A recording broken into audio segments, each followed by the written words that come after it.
বাংলাদেশে সংখ্যালঘুদের উপর নির্যাতনের প্রতিবাদে সরব হল ত্রিপুরা গাউছিয়া সমিতি। বৃহস্পতিবার 3 দফাতে বাংলাদেশ সহকারী হাই কমিশনের উদ্দেশ্যে পশ্চিম ত্রিপুরা জেলা শাসকের নিকট ডেপুটেশন প্রদান করেন সমিতির নেতৃত্বরা। গত কয়েক মাস যাবৎ অস্থির পরিস্থিতি চলছে বাংলাদেশে। সেখানে সনাতনী হিন্দু সহ সংখ্যালঘু সম্প্রদায়ের মানুষের উপর নির্যাতনের ঘটনা বেড়ে চলেছে।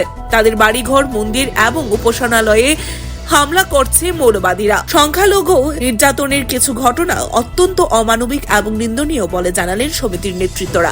এদিন বাংলাদেশের একটি শিক্ষা প্রতিষ্ঠানের গেটে ভারতীয় জাতীয় পতাকাকে অবমাননার বিষয়টিও তুলে ধরেন তারা বলেন, ভারতীয় হিসাবে আমাদের জাতীয় পতাকাকে এভাবে অবমাননা করার বিষয়টি কিছুতেই মেনে নেওয়া যায় না। তাই এইসব ঘটনার প্রতিবাদে সরব হয়েছে গাউছিয়া সমিতি। ভারতের জাতীয় পতাকার অবমাননা অবিলম্বে বন্ধ করা ও বাংলাদেশের সকল সংখ্যালঘু সম্প্রদায়ের উপর নির্যাতন বন্ধ করার দাবি জানিয়েছে গাউছিয়া সমিতি।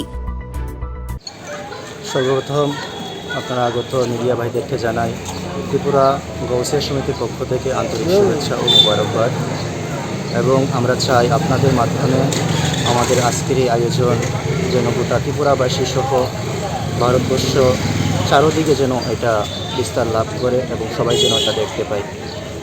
আমাদের আজকের এই আয়োজন মূলত আমরা ত্রিপুরা রাজ্যিক জেলা শাসকের মাধ্যমে বাংলাদেশ হাই কমিশনের নিকট 3 দফা দাবি নিয়ে আমরা হাজির হয়েছি। আমাদের দাবির মধ্যে থাকবে সর্বপ্রথম আমাদের দেশ ভারতবর্ষের জাতীয় পতাকা অবমাননা অবিলম্বে বন্ধ করতে হবে এবং সামাজিক মাধ্যমে ভাইরাল হওয়া ভারতের জাতীয় পতাকার অবমাননার ভিডিওর স্পষ্টীকরণ দিতে হবে।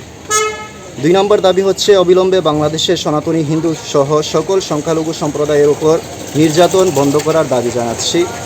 এবং 3 নম্বর আমাদের দাবি হচ্ছে ধর্মীয় সংখ্যালঘু গুরুদের অবমাননা এবং ধর্মীয় সংখ্যালঘুদের সম্পত্তি রক্ষা করার দাবি জানাচ্ছি।